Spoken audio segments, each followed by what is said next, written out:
ஞானானந்தமயம் தேவம் நிர்மலஸ்படிகாக்கிருதிம் ஆதாரம் சர்வ வித்யானாம் லக்ஷ்மி ஹயக்ரீவம் முபாஸ்மஹே. கல்வி கடவுளாய் எங்களுக்கு ஞானம் அளிக்கவல்ல ஹயக்ரீவ பகவானே, தேர்வுகளில் வெற்றி பெற, வாக்கு காரியத்தில் வெற்றி பெற துணை வருவாய் ஹயக்ரீவ பகவானே. ஓம் தம் வாகீஸ்வராய வித்மஹே ஹயக்ரீவாய தீமஹி தன்னோ ஹசௌ பிரச்சோதயாத். நான் உங்கள் அபிமான பக்தி பாடகர் வீரமணி கண்ணன். பக்தி நேரம். இன்றைய ஆன்மீக தகவல் முக்கியமாக தேர்வுகள் நெருங்கிக் கொண்டிருக்கிறது. இப்பொழுது அனைவரும் 10ஆம் வகுப்பு தேர்வு, 12ஆம் வகுப்பு தேர்வு, college semester exam, entrance exam, NEET, அப்படி இப்படின்னு எல்லோரும் பிஸியாக இருக்கிற நேரத்தில் இன்றைக்கு நான் உங்களுக்கு தரப்போகும் ஆன்மீக தகவல், தேர்வுகளில் வெற்றி பெற, வேலை நிமித்தமாக இன்டர்வியூவில் தைரியமாக பதிலளித்து வேலைகள் கிடைக்க, சங்கீத உலகத்தில் இருப்பவர்கள் மேன்மையான நிலையை அடைய, லக்ஷ்மி ஹயக்ரீவர் என்னும் மகாவிஷ்ணுவின் அம்சமான தெய்வத்தை இன்று ஆன்மீக தேடலில் உங்களுக்காக தர உள்ளேன். இப்போ பாருங்கள், இன்றைக்கி தரப்போகிற ஆன்மீக தகவல் முக்கியமாக தேர்வுகள் எழுதப்போகிற குழந்தைகளுக்காக. எவ்வளோ ஸ்ட்ரெஸ்ஸுங்க! இன்றைக்கி பார்த்திங்கன்னா ஒரு கம்பெனிக்கு எம்டியாக கூட இருந்துடலாங்க. ஆனால் அந்த 10th 12th இந்த நீட் எக்ஸாமுக்கு பசங்க ஃபேஸ் பண்ணுற ப்ரெஷர் இருக்குது பாருங்கள், சொல்லி மாளாது. பயப்படவே பயப்படாது. உங்களது உழைப்பு, உங்களது படிப்பை தவறாமல் நீங்கள் நன்றாக படியுங்கள்.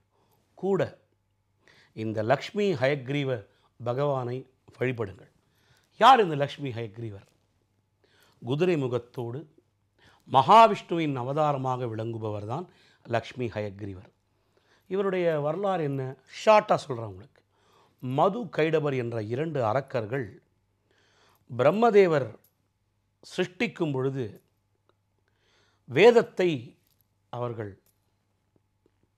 திருடி கொண்டு போய்விட்டார்கள் கடலுக்கு அடியில். பிரம்மாவுக்கு ஐயோ சுவாமி, இந்த வேதத்தையே திருடின்னு போயிட்டாங்க, நான் எங்கே பண்ணுவேன், அப்பா எப்படியாவது என்னை காப்பாற்றுவான்னு சொல்லி தன்னுடைய தந்தையாரான மகாவிஷ்ணுவை நோக்கி பிரார்த்தனை செய்கிறார். உடனே மகாவிஷ்ணு ஏன்னா மதுகைடபர்கள் எப்படி அழிக்கிறதுனா குதிரை முகம் மூலமாகத்தான் அவர்களை அழிக்க முடியும். உடனே மகாவிஷ்ணு குதிரை முகம் கொண்டு கடலுக்கு அடியில் சென்று மதுகைடவர்களை அழித்து அந்த வேதத்தை மீட்டு பிரம்மதேவரிடம் அளிக்கிறார். பிரம்மதேவரின் சிருஷ்டிக்கும் பயணம் தொடர்கிறது. அதே போன்று சரஸ்வதி அன்னைக்கே ஞானத்தை கொடுத்தவர் ஹயக்ரீவ பெருமான் என்று புராணங்கள் கூறுகிறது. அப்பேற்பட்ட ஹயக்ரீவருக்கு புதன்கிழமை தோறும் அருகில் உள்ள ஆலயங்கள் போகல. ஹயக்ரீவர் சன்னதி ரொம்ப ரேராக தான் இருக்குது நம்ம தமிழ்நாட்டில். அதாவது மெயினாக பார்த்திங்கன்னா திருவகேந்திரபுரம் என்று நமது கடலூரிலிருந்து ஒரு 10 கிலோமீட்டரில் அந்த கோயில் இருக்கிறது. மலைமேல் லக்ஷ்மி ஹயக்ரீவர் உள்ளார். அதே போன்று செங்கல்பட்டு மாவட்டத்திலே செட்டி புண்ணியம் என்ற இடத்திலே ஹயக்ரீவர் ஆலயம் இருக்கிறது. சென்னையிலே நங்கைநல்லூரில் ஹயக்ரீவர் கோயில் தனியாக இருக்கிறது. அதே போன்று நமது மாம்பலம் சத்யநாராயண பெருமாள் ஆலயத்திலே தனியாக ஹயக்ரீவர் சன்னதி இருக்கிறது. மயிலாப்பூரிலே ஸ்ரீனிவாச பெருமாள் வேதாந்த தேசிகர் தேவஸ்தானத்தில் ஹயக்ரீவர் கோயில் கொண்டுள்ளார். இந்த ஹயக்ரீவர் வேதாந்த தேசிகருக்கு பிரத்யக்ஷமானவர், பிரத்யக்ஷமாகி காட்சி கொடுத்தவர். இவருக்கு மெயினாக நீங்கள் பசங்க சொல்ல வேண்டிய ஸ்லோகம் என்னன்னா, ஞானானந்தமயம் தேவம் நிர்மல ஸ்படிகாக்கிருதிம் ஆதாரம் சர்வ வித்யானாம் ஹயக்ரீவம் உபாஸ்மஹே. இந்த தியான ஸ்லோகத்தை 11 தடவை எல்லா குழந்தைகளும் சொல்லுங்கள். சமஸ்கிருதம் தாங்க, ஆனால் ஈஸி தாங்க, சொல்லுங்கள், கஷ்டப்பட்டு வரும். அப்படி சமஸ்கிருதம் கஷ்டமாக இருக்கா? ஒன்றும் சொல்ல வேணாம். கல்வி கடவுளே ஹயக்ரீவா போற்றி, ஞானக் கடவுளே ஹயக்ரீவா போற்றி, யோக சுவாமியான ஹயக்ரீவா போற்றி. இந்த 3 போற்றிகளையும் 11 தடவை தவறாமல் சொல்லுங்கள். என்ன வரும்? உங்களுக்கு அளப்பரிய ஞாபக சக்தி. ஞாபக சக்தி எல்லாருக்கும் என்னங்க வீக்னஸ்? அதாவது ஒரு நல்லா படிப்போம், நல்ல மண்டையில் ஏறும். ஆனால் எக்ஸாம் ஆல போனோடனே ஸ்ட்ரெஸ்ஸு டென்ஷன்லாம் மறந்து போயிடும். இது நிறைய பேருக்கு இந்த குறைபாடு இருக்குது. இந்த குறைபாடுகள் நீங்க நம்முடைய ஞாபக சக்தி அதிகரிக்க ஹயக்ரீவ வழிபாட்டினை மேற்கொள்ளுங்கள். இந்த ஸ்லோகத்தை தினமும் சொல்லுங்கள். அதே போன்று ஹயக்ரீவ காயத்ரி. ஓம் தம் வாகீஸ்வராய வித்மஹே ஹயக்ரீவாய தீமஹி தன்னோ ஹஸவ் பிரச்சோதயாத். இந்த காயத்ரி மந்திரத்தை 11 தடவை சொல்லுங்கள். உங்களது ஞாபக சக்தி, உங்களது கல்வி, உங்களது படிப்பு மேன்மை நிலை அடையும். அதுக்கப்புறம் நீட்டாக இருந்தானே எதாக இருந்தானே எல்லாம் அப்படியே சேலஞ்சு தூசி தட்டு போயிடலாம். அப்படியே உங்களுடைய உழைப்பும் இருக்க வேண்டும். சும்மா வெறும் நீங்கள் படிக்காமல் ஹயக்ரீவா காப்பாற்ற மாட்டார். உங்களுடைய உழைப்பை போடுங்கள், அது கூட இதையும் சேர்த்து கொள்ளுங்கள். டபுள் தமாக்கா அப்படின்னு சொல்லுவாங்க. அப்பேற்பட்ட ஒரு மகோன்னதமான வித்யாபதேசியான ஹயக்ரீவ பெருமான் நமக்கு அளவில்லாத தங்குத்தடையில்லாத கல்வி ஞானத்தை வழங்குவார். கோவிலுக்கு செல்ல இயலாதவர்கள், எங்கள் ஏரியாவில் கோயிலே இல்லை சாமி, பெருமாள் கோயில் தான் இருக்குது அப்படின்னு சொல்கிறாங்க. சின்னதாக ஹயக்ரீவர் படம் வாங்கி வீட்டில் புதன்கிழமை ஒரு 5 துளசி எடுத்து ஹயக்ரீவருக்கு பிரார்த்தனை செய். புதன்கிழமை மறக்காமல் செய்யுங்கள். ஏன்னா கலைகளுக்கும் கல்விக்கும் அதிபதி யார்? புதன். புதன் ஹயக்ரீவர். ஹயக்ரீவர் மகாவிஷ்ணுவின் அம்சம். டேலி ஆயிடுச்சா நான் சொன்னது? அதான் வாழ்க்கையின் முக்கிய கட்டமான இந்த பள்ளி பருவத்திலிருந்து கல்லூரிக்கு சொல்லுவோம் பாருங்கள். அதாவது +1 +2 10th +1 +2 முடித்த உடனே நான் டாக்டர் ஆக போகிறேனா, நான் இன்ஜினியர் ஆக போகிறேனா, நான் சயின்ஸ் ஸ்டூடெண்ட் ஆக போகிறேனா, ஆர்ட்ஸ் ஸ்டூடெண்ட் ஆக போகிறேனா அப்படின்னு ஒரு குழப்பத்தில் இருக்கும் மனோநிலையை மாற்றி நாம் இதுதான் ஆக வேண்டும் என்று திடத்தோடு ஒரு முடிவை எடுத்து அதற்குண்டான வேலைகளை இறங்கி அதற்கேற்றாற்போல் நம்மளுடைய +2 மதிப்பெண்களை பெற்று டிகிரி முடித்து நல்ல வேலையில் சேர ஹயக்ரீவ பகவான் நமக்கு துணையாக இருக்க வேண்டும். இதற்கு புதன்கிழமை நான் சொன்ன மாதிரி காலையில் குளித்துவிட்டு உங்களது நித்திய அனுஷ்டானங்களை முடித்துவிட்டு ஹயக்ரீவ பெருமான் படம் முன்பு இந்த பிரார்த்தனை ஸ்லோகத்தை சொல்லுங்கள். உங்களது ஞாபகத்திறன் அதிகரிக்கும். நீங்களே அதனுடைய மாற்றத்தை காண்பீர்கள். அழகாக. ஆமாங்க, முன்னெல்லாம் பார்த்தீங்கன்னா ஒரு 10 லைன் படித்தா தான் எனக்கு ஞாபகம் இருக்கும். ஆனால் இப்போ 20 லைன் படித்தா கூட எனக்கு இன்னும் ஞாபகம் இருக்குங்க அப்படின்னு சொல்லுவீங்க. எதுவுமே மறக்காது, நல்ல ஞாபக சக்தி. அதே போன்று சங்கீதத்தை தொழிலாக கொண்டவர்கள் தங்களுடைய தொழிலில் மேன்மேலும் சிறக்க ஹயக்ரீவ பகவான் ஆயக்கலைகள் 64ஐயும் ஏய உணர்வுக்கும் எண்ணம்மை தூய உருப்பல் இங்கு போவாளின் உள்ளத்தினுள்ளே இருப்பாள் என்றும் வாராத இடர் என்று அன்னை கலைவாணிக்கே ஞானத்தை போதித்தவர் ஹயக்ரீவ பெருமான். ஆகவே ஹயக்ரீவரை வழிபடுவதன் மூலம் கலைவாணியின் அருளும் நமக்கு வந்து சேரும். புதன்கிழமை ஹயக்ரீவரை வழிபடுவதோடு கலைவாணியும் சேர்த்து வழிபடுங்கள். அவ்வளோ விசேஷம். சரஸ்வதி போற்றி உங்களுக்கு தேவையா? தமிழ்லேயே இருக்குது. ஆயக்கலைகள் 64ஐயும் ஏய உணர்விற்கும் என்னம்மை தூய உருப்பல் இங்கு போவாள் என் உள்ளத்தினுள்ளே என்றும் இருப்பாள் என்றும் வாராது இடர் அப்படின்னு இந்த 4 வரி சரஸ்வதி இல்லை, எதுவுமே அதிகபட்சம் அம்மா சரஸ்வதி போற்றி, அம்மா சாரதா போற்றி, அம்மா தேவி வாணியே போற்றி. இதை சொல்லுங்கள். உங்களுக்கு எது வருமோ அதை சொல்லுங்கள். ஆனால் பக்தியோடு பயபக்தியோடு பிரார்த்தனையை உள்ளன்போடு சொல்லுங்கள். எதை செய்தாலும் ஒரு முழு அர்ப்பணிப்போடு சொன்னால்தான் அந்த காரியம் முழுமையடையும். ஒரு எம்டி ஒரு டார்கெட் கொடுத்து அதை ஆர்டர் பண்ணுற சொல்லி எக்ஸிக்யூட் பண்ண சொன்னால் எப்படி சின்சியராக பண்ணுறோம் ஆஃபீஸில். நடுவில் மனைவி வந்து என்னங்க காஃபி குடிங்க, காஃபிலாம் அப்புறம் இருக்கட்டும், இது நைட்டுக்குள்ளே நான் அனுப்பிச்சாகணும், இல்லைனா காலையில் போட்டு உயிர் எடுப்பான். எப்படி செய்கிறோம் ஸ்ரத்தையா? அதே ஸ்ரத்தை, அதே டெடிகேஷன் பக்தியிலும் இருக்க வேண்டும். மாணவர்களே, மாணவ செல்வங்களே, நீங்களாம் தான் நாளைக்கு வருங்கால தூண்கள். ஆகவே நான் ஏன் ஆன்மீகம் இந்து சனாதன தர்மம்னு உங்கள்கிட்ட அடிச்சுக்கிறேன்? இந்த மாணவ வாழ்க்கையை தான் லைஃப்பில் உங்களுக்கு ஃபேஸ் 1, அப்புறம் ஃபேஸ் 2 வேலை, அப்புறம் ஃபேஸ் 3 கல்யாணம், அப்புறம் ஃபேஸ் 4, அப்புறம் வாழ்க்கையை வந்து இப்படி பிரியும் பொழுது இந்த முதல் மாணவ பருவமான இளமை பருவம், அந்த குழந்தை பருவம் போய் நீங்கள் மாணவ பருவம் வரும்போது இந்த படிப்பு தான் முக்கியம் உங்களுக்கு. படிப்பு ஒன்றைத்தான் நம்மிடமிருந்து யாராலும் திருட முடியாது. அப்பேற்பட்ட கல்வி கேள்விகளில் சிறந்து விளங்க இந்த ஹயக்ரீவ பகவான் பிரார்த்தனையை மேற்கொள்ளுங்கள். அசாத்தியமான தன்னம்பிக்கை, ஓவர் கான்ஃபிடன்ஸ் இல்லாமல் செல்ஃப் கான்ஃபிடன்ஸ் ஜாஸ்தியாகும், தன்னம்பிக்கை உயரும். என்னால் முடியும், I can do it, I can do this. விவேகானந்தர் சொன்ன மாதிரி வி கேன் டூ டுகெதர், நம்மால் இணைந்து இதை சாதிக்க முடியும் அப்படின்ற ஒரு நம்பிக்கை நமக்கு உருவாகும் இந்த வழிபாடு ஹயக்ரீவர் வழிபாடு. ஹயம் என்றால் குதிரை முகம் கொண்டவர் ஹயக்ரீவர்.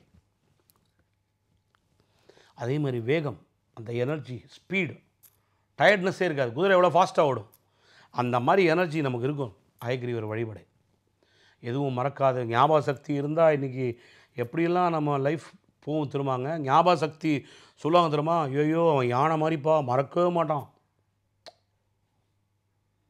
பாருங்கள், எல்லாமே வாழ்க்கையின் இதெல்லாம் வழக்கு சொற்கள். இதெல்லாம் பேர்பட்ட ஒரு வழிபாடு இந்த ஹயக்ரீவ வழிபாடு.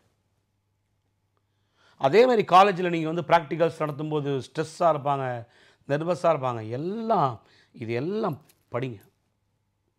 இந்த ஸ்லோகத்தை சொல்ல சொல்ல உங்களுக்கு வந்து மெமரி பவர் ஜாஸ்தியாகும், தைரியம் உண்டாகும், கரேஜ்னஸ் வரும், பிரேவ்னஸ் வரும். எக்ஸாம் ஃபியர் போயிடும். அதுதாங்க எக்ஸாம் ஃபியர்ன்ற ஒரு வேர்டு இருக்குது பார்த்தீங்களா, அதுதான் உங்களை டிமாரலைஸ் பண்ணும். எவனா அவன் வந்து ஏரை கூப்பிட்டு போவான், என்ன சொல்லுவான், தெரியுமா இந்த வாட்டி ஃபிசிக்ஸ் பாரு செம்ம டஃப்பாக செட் பண்ணுறாங்களாம், நம்ம மார்க்கே வாங்கக்கூடாதுன்னு ஃபிசிக்ஸை டஃப்பாக செட் பண்ணுறாங்க, மேக்ஸ் பேப்பர் அதோட டஃப்பாக, கெமிஸ்ட்ரி அதோட டஃப்பாக, இப்படிலாம் ஏரை கூட்டுவாங்க வந்து. எதையும் காதில் வாங்காதீங்க. உங்களது உண்மையான உழைப்பை செலுத்தி உங்களது உண்மையான தெய்வ வழிபாட்டை ஹயக்ரீவ வழிபாட்டை மேற்கொண்டீர்களானால் இதெல்லாம் ஜுஜுபி ஜஸ்ட் லைக் தட் நீங்கள் கிராஸ் பண்ணி வந்துடலாம். நல்ல மதிப்பெண், நல்ல புரிந்து படித்து நல்ல அறிவை வளர்த்து கொள்ள இந்த ஹயக்ரீவ பகவான் நமக்கு அருள்கிறார். அது மட்டுமல்லாத புதன்கிழமை வந்து நான் சொன்னேன் பார்த்தீங்களா, இதமுற வாழ இன்னல்கள் நீக்கு புத பகவானே பொன்னொடி போற்றி பதம் தந்து ஆழ்வாய் பன்னொலியோனை உதவியருளும் உத்தம போற்றி. கரைகளுக்கெல்லாம் அதிபதி, கல்விக்கெல்லாம் அதிபதி புத பகவான். இந்த புத பகவானும் ஹயக்ரீவர் யார்? மகாவிஷ்ணுடைய அம்சம். புதன்கிழமை புதனுடைய அதிதேவதை யார்? மகாவிஷ்ணு. பாருங்கள் எப்படி அழகாக ஒன்றா யூனிஃபார்மாக வருது பாருங்கள். ஹயக்ரீவ வழிபாட்டை மேற்கொள்ள எல்லா கல்வி கேள்விகளும் சிறந்து விளங்கலாம். மறக்காமல் பண்ணுங்கள் மாணவ செல்வங்களை, உங்களிடம் நான் கைகூப்பி கேட்டுக்கொள்கிறேன். சரஸ்வதி, ஹயக்ரீவர் இவை 2 பேரும் கல்விக்கு அதிபதி. நம்மளுடைய உழைப்பு ஒரு புறம் இருக்கட்டங்க, ஒரு புறம் உழைப்பு இருந்தாலும் சொல்லுவோம் தெரியுமா, லக்கு இல்லடா அவனுக்கு. அந்த லக்கு என்ன தெரியுமா, அந்த அதிர்ஷ்டம் என்பது தான் இறைவனுடைய அருள். காஃபியில் 1 டீஸ்பூன் சர்க்கரை போடுறோம், சர்க்கரை கம்மியாக இருக்குது, இன்னும் கொஞ்சம் போடுங்கன்றமே, அது மாதிரி தான் அது. படித்து நல்லா நம்ம சுய இதில் வந்து படித்து மார்க் வாங்கணும். ஆனால் குருவருளோட இறை அருளும் இருந்தால் யோசித்து பாருங்கள், அதனுடைய வீச்சே வேறங்க. 92 வாங்குறீங்க, இறைவன் அனுகிரகத்தோடு 98 வாங்கினீங்கன்னா 100 வாங்கினீங்கன்னா அந்த 8 மார்க் வில் டிசைட் யுவர் ஃப்யூச்சருங்க. கரெக்டாக நான் சொல்கிறது? அதேமாரி நீட், எப்போ பாரு பயம், ஸ்ட்ரெஸ்ஸு. எதுக்கு பயம்? நல்லா ப்ரிப்பேர் பண்ணுங்க. ப்ரிப்பேர் பண்ணி கடவுள் நம்பிக்கையோடு போங்க. ஐயப்பா எனக்கு எதுவும் மறக்கக்கூடாது, ஐக்ரீவா எனக்கு எதுவுமே மறக்கக்கூடாது, அம்மா சரஸ்வதி உன்னை நம்பிதாம்மா அந்த எக்ஸாம் எழுதுகிறேன், நல்லபடியாக பாஸ் பண்ணி என்னை ஒரு நல்ல டாக்டராக மனதார வேண்டிக் கொள்ளுங்க. பெற்றோர்களாகிய நான் சிறு வயது முதலே இதை 5ல் விளையாது 50ல் விளையுமா என்ற பழமொழி இருக்கிறது. 5 வயசில் இதெல்லாம் சொல்லிக் கொடுக்கணும் பெற்றோர். உனக்கு படிப்பு நல்லா வரணுமா, எக்ஸாம் ஃபியர் இல்லாமல் எழுதணுமா, ஹயக்ரீவரை கும்பிடு. நான் ஏற்கனவே சொன்னாங்க, 1000 தெய்வங்கள் இருக்கிறது நம்மை காப்பாற்ற. ஒவ்வொரு தெய்வங்கள் ஒவ்வொரு டிபார்ட்மெண்ட்டுக்கு இருக்குது. தைரியமாக இந்த சாமி, கல்வியாக இந்த சாமி, ஞானமாக அந்த சாமி, செல்வமாக இந்த சாமி. எப்படி பாருங்கள், இவ்வளோ பெர்முடேஷன் காம்பினேஷன் உங்களுக்கு இருக்குது. அப்புறம் என்னங்க லைஃப்பில் எப்பா பாரு சொன்னீங்க என்னத்தை நான் சாமியை கும்பிட்டு என்ன ஒரு சாமியும் கண் திறக்க மாட்டேங்குது. என்னங்க சாமி என்ன இன்ஸ்டண்ட்டாக உங்களுக்கு கேட்குறேன். உடனே நீ போனோடனே அப்படியே ஒரு 10 கோடி கையில் கொடுத்து அனுப்புறது அவர்னு இப்போ பேங்க்கை நடத்துகிறார் சாமி. ஒரு ரேஷன் அரிசி வாங்கிறதுக்கோ ஒரு பொங்கல் பரிசு வாங்கிறதுக்கோ நம்ம எவ்வளோ வாட்டி அலையிறோம். ஆஃபீஸ் சொல்லுவான், இன்றைக்கி வரலங்க ஆஃபீஸர், நாளைக்கு வாங்கன்னுவான். நம்ம நாளைக்கு போவோம். ஏன் விடக்கூடாது? அதுபோலத்தான் இறையருளையும் தேடி போகணும். ஆரியார் சாமிகள் சொன்னதாக தானே, இறை தேடுவதோடு இறையையும் தேடு.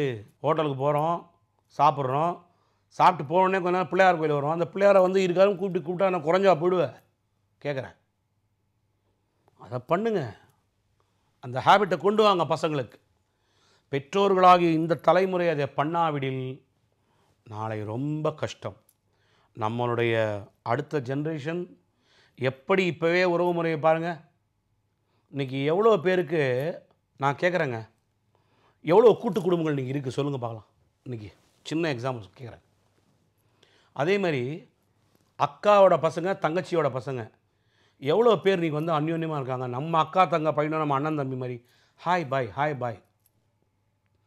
என் பையன் பாம்பேயில் இருக்கான்ப்பா, என் பையன் பெங்களூரில் இருக்கான்ப்பா, எப்படி ஹாய் பாய் எஸ்எம்எஸ் வாட்ஸ்அப் இவ்வளோ தான் இன்றைக்கி. நாளைக்கு லைஃபே அதில் தான் போகும். நேராக போய் இன்றைக்கி ஒரு ஃபங்க்ஷன்னா நம்ம நேராக பார்க்குறது, ஐயோ இன்றைக்கி என் தம்பி வீட்டுக்கு போகணும்பா, ஐயோ இன்றைக்கி அண்ணன் வீட்டுக்கு போய் நமஸ்காரம் பண்ணணும்பா, அவன்கிட்ட ஆசி வாங்கணும்பா. இன்றைக்கி எத்தனை குடும்பத்தில் பார்க்குறோம் அதெல்லாம். கூட்டு குடும்பம் எவ்வளோ இனித்தது, எவ்வளோ, அதாவது சண்டை சச்சரவுகள் சின்ன சின்னதெல்லாம் வந்தால் கூட நாளைக்கு தோள் கொடுக்க ஒருத்தர் இருப்பாங்க. அதனால தான் அந்த காலத்தில் வியாதியே இல்லைங்க. ஏன் தெரியுமா, ஒருத்தர் கீழே விழுந்தால் தூக்குறதுக்கு 5 பேர் இருக்காங்க லிஃப்ட் பண்ணுறதுக்கு. பாட்டி வைத்தியம் இருந்தது, வீட்டில் பெரியவங்க இருந்தாங்க. இன்றைக்கி அதெல்லாம் எடுத்த உடனே நாங்கள் தனியாக போகணும், எங்களுக்கு ப்ரைவசி வேணும். என்ன ப்ரைவசி? நீ அந்த ரூமில் உட்காந்து செல்ஃபோன் நோண்டுறது, நீ இந்த ரூமில் உட்காந்து செல்ஃபோன் நோண்டுறதோ, இதுதான் ப்ரைவசியா கேட்குறேன். ஒன்றை மட்டும் மனதில் நிறுத்தி கொள்ளுங்கள். இந்த தெய்வ வழிபாட்ட பசங்களுக்கு நீங்கள் சொல்லிக் கொடுக்கலன்னா, ஏற்கனவே நம்முடைய மக்கள் செல்ஃபோனில் ஊறி போய் எப்போ பார் ஃபோனு கையமாக படிப்பு சம்மந்தப்பட்ட விஷயத்தையும் பார்க்குறார்கள். நான் தவறுன்னு சொல்லலை. ஆனால் நாளைய தலைமுறை வருங்கால சந்ததியினருக்கு இந்த பக்தியை நாம் சொல்லித்தராவிட்டால் அவர்கள் வாழ்க்கை, நான் நெகட்டிவாக சொல்ல மாட்டேன், அவங்க வாழ்க்கை இன்னும் வேறு லெவலில் போகிறத ஒரு லிமிட்டோடு போயிடுன்னு தான் சொல்ல வரேன். அதுக்காக சாமி கும்பிடா சாமி கண்ணை குத்தம் சின்ன குழந்தை மாதிரி நான் அதெல்லாம் சொல்ல மாட்டேன். வாழ்க்கை மேன்மை நிலை அடையும். அவங்களுக்கு இன்னும் பல பல வாழ்க்கையின் இக்கட்டான சூழ்நிலையில் சோதனைகளில் அவர்கள் திடமாக ஒரு நல்ல முடிவு எடுக்க முடியும் நம்மளை மாதிரி. அதுக்கு நம்ம தாங்க கைட் பண்ணோம்.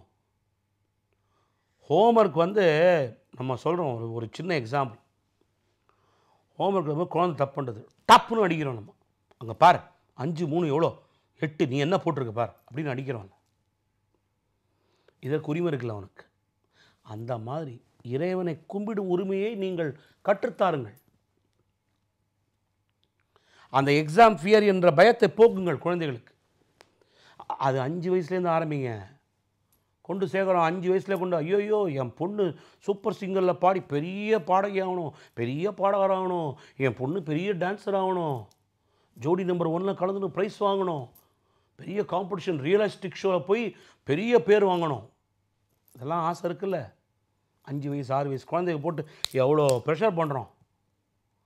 அது மாதிரி நான் ப்ரெஷர் பண்ண சொல்லலை. கோவிலுக்கு கூட்டின்னு போங்க. 5 வயசுலேருந்தே ஊட்டி வளங்க. எக்ஸாம் ஃபியர் போகணுமா, ஹயக்ரீவரை கும்பிடுறா குழந்த. வீட்டில் படத்தை வச்சு பூஜை பண்ண சொல்லுங்கள், துளசி கொடுத்து பூ போட சொல்லுங்கள். அதிகபட்சம் இதுதானங்க சொல்கிறேன், வேறு என்னங்க சொல்கிறேன்? உட்காந்து உடனே யாகமாக பண்ண சொல்கிறேன் நான், இல்லை ஹோமம் பண்ண சொல்கிறேன் நான். அதெல்லாம் கோயிலில் பார்த்துப்பாங்க, அதை பற்றி நம்ம கவலைப்பட வேணாம். இந்த உலகம் க்ஷேமமாக இருக்க மகான்கள் பிறந்து கொண்டிருக்கிறார்கள்.